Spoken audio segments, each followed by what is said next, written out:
Keturunan Nabi Adam yang ke-6. Jadi kalau diurut, nama dia ini adalah Yarid bin Mihlail bin Kinan bin Anusi bin Sid bin Adam alaihissalam. Nah, Nabi Sid inilah yang pertama kali menerima wahyu lewat malaikat Jibril, dan waktu itu usianya sudah 82 tahun. Nabi Idris mendapatkan wahyu 82 tahun. Kita bisa bayangin berapa lama Nabi Idris menahan melihat kaumnya yang sudah mulai melupakan Allah. Jadi dia diberikan Allah beberapa kelebihan sebelum dia diberikan mukjizat kerasulan. Nabi Idris ini dia dibuat oleh Allah seorang yang pandai, yang pertama kali menulis, yang pertama kali membuat baju. Dulunya orang membuat dari kulit binatang, sekarang semenjak Nabi Idris sudah dibuat dengan menggunakan kain. Nah, dengan kelebihan-kelebihan sebelum ini kan sudah cukup sebetulnya membuat orang percaya dengan Nabi Idris. Tetapi ternyata bukan hal yang mudah. Umur 82 tahun diangkat menjadi Rasul, kemudian diberikan juga mukjizat pengetahuan merawat kuda, ilmu perbintangan, kemudian ilmu berhitung yang sekarang kita kenal dengan matematika ini. Tapi tetap orang tidak mau mengikut dengan apa yang disampaikan oleh Nabi Idris.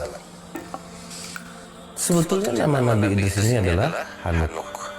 Tapi kenapa dia dinamakan Idris? Idris dari kata darasa, belajar. Dia orang yang sangat tekun untuk belajar. Jauh lagi dari masa-masa dahulu, dari Nabi Adam, Nabi Idris ternyata kunci orang untuk tabah dalam menghadapi hidup, sabar, dia mesti banyak belajar. Nabi Idris ini dicintai oleh kalangan malaikat, terutama malaikat Israel. Ya, gimana cintanya? Dia ini orang yang komplit, cerdas.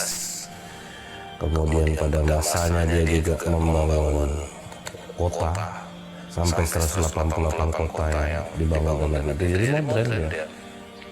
Namun ibadah tetap khusyuk, tetap taat kepada Allah. Ini yang mesti kita upayakan. Sesibuk apapun kita bisa nggak kita juga fokus.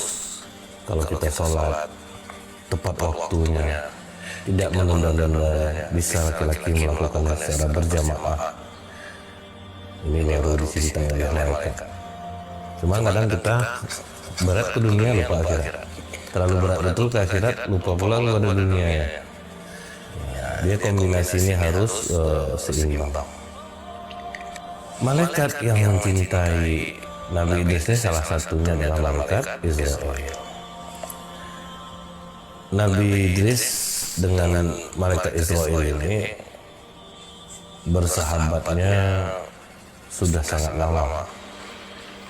Sampai waktu malaikat Israel turun ke bumi karena merasakan rindu. Jadi Nabi Idris heran. Sahabatnya ini datang tentu tidak wujud aslinya.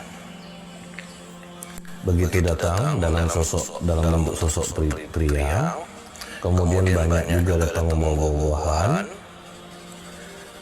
Nabi Idris tidak dapat membaca siapa yang ditamunya. Setiap kali Nabi Idris menawarkan makanan, malaikat Israel tentu menolak karena malaikat tidak makan, tidak minum. Ketika berjalan bersama malaikat Israel, mulai curiga Nabi Idris sudah 4 hari. Setelah 4 hari, malaikat ini tidak makan. Akhirnya Nabi Idris bertanya, "Kau ini sebetulnya siapa?" Apa kata malaikat Israel? "Aku ini Israel Idris." "Kau datang apa untuk mencabut nyawaku? Tidak, Idris. Aku hanya ingin berkunjung denganmu. Aku tidak untuk mencabut nyawamu. Terus 4 hari ini, apakah kau tidak mencabut nyawa orang? Banyak nyawa yang aku cabut, Idris. Makhluk-makhluk itu bagi hidangan di hadapanku. Jadi aku ambil mereka bagikan seorang yang banyak makanan. Jadi tetap seperti biasa. Tidak mencabut nyawa, tetap, Idris. Terfikirlah Nabi Idris yang cerdas ini. Israel, coba mohonkan kepada Allah. Aku ingin merasa gimana kalau nyawa kita dicabut, itu gimana rasanya. Kata malaikat Israel, aku tidak mencabut nyawa melainkan dengan izin Allah. Idris. Jadi orang mati itu udah berdasarkan izin Allah baru dia dimatikan, dicabut nyawa. Terus gimana orang yang bunuh diri? Orang yang bunuh diri mendahului takdirnya. Itu yang membuat Allah marah sama dia. Akhirnya Allah mengizinkan kepada mereka mau cabutlah nyawa Idris. Cabut oleh malaikat Israel. Setelah dicabut, malaikat Israel sedih melihat sahabatnya sudah mati. Kemudian Allah izinkan untuk mengembalikan. Waktu mengembalikan itu ngamuk Nabi Idris. Kau kita berkawan berdua. Oh, cabut nyawaku sekeras itu. Kata malaikat Israel, belum pernah aku mencabut selembut yang kulakukan kepadamu. Selembut kau bilang. Seperti kambing yang dikuliti hidup-hidup, ditarik kulitnya, dicabut, ditanggalin, itu rasa ruh lepas dari badan. Kau bilang lembut, itulah yang paling lembut itu. Ini yang harus kita pahami. Sebagaimana dikatakan oleh Rasulullah, ada yang seperti disabet dengan pedang sampai 70 kali. Ada seperti burung yang digoreng, bagaimana menggelegak-gelegaknya rasanya badan kita lah, dibakar, dia digoreng, begitulah panasnya.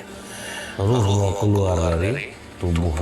Bagi orang yang tidak beriman dan bertakwa kepada Allah, tentu akan bertambah berat beban itu.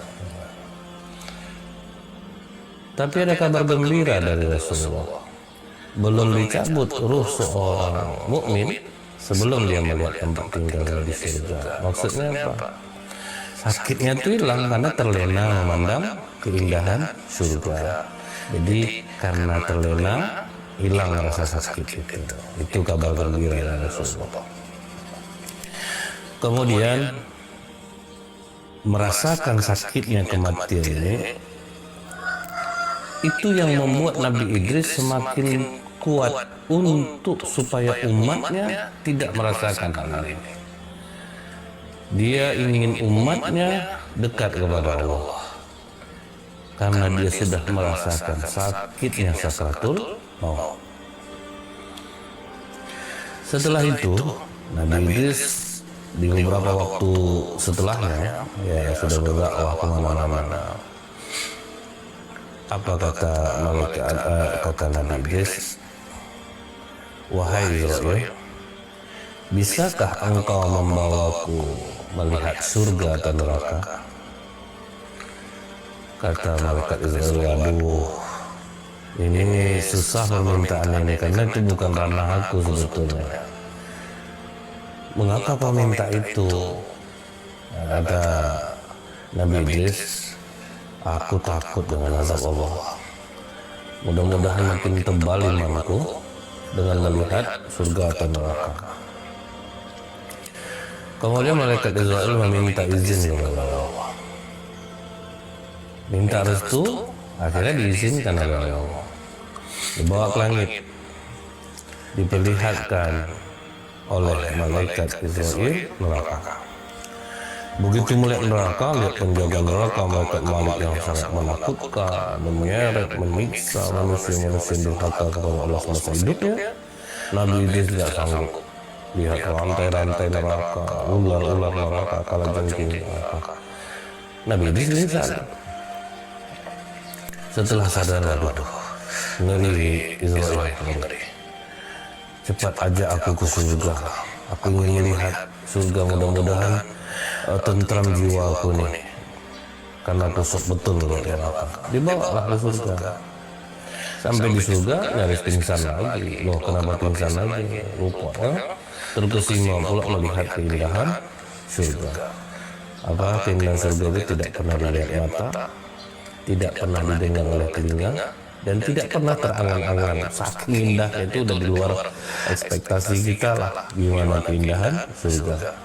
Lihat sungai-sungai yang bening seperti kaca, terdapat pohon-pohon bagian batangnya terbuat dari perak dan emas. Ada juga istana untuk penghuni surga. Ada juga pohon yang menghasilkan buah-buahan, buah-buahnya begitu segar. Wah, indah banget. Setelah puas berkeliling, malaikat Israel mengajak Nabi Idris pulang ke bumi.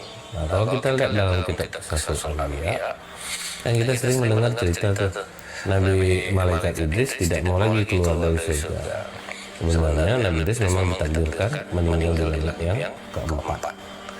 Jadi memang sudah di langit cabut nyawanya. Itu maka ada yang mengatakan begitu dia dari surga, dia nggak mau keluar lagi, ditinggalin sendalnya. Malaikat Israel ketakutan, kata Allah, dia memang sudah ada di sini. Dia sudah merasakan kematian, dia sudah melihat neraka, dan memang tempatnya adalah di surga. Sehingga malaikat maut pun tentram karena takut dimarahin Allah. Nabi Idris tidak mau pulang. Nah, setelah itu ditakdirkanlah dicabut nyawanya di langit yang keempat. Ketika Rasulullah Isra ketemu Nabi Idris itu di langit yang keempat. Halo dan inspiratif.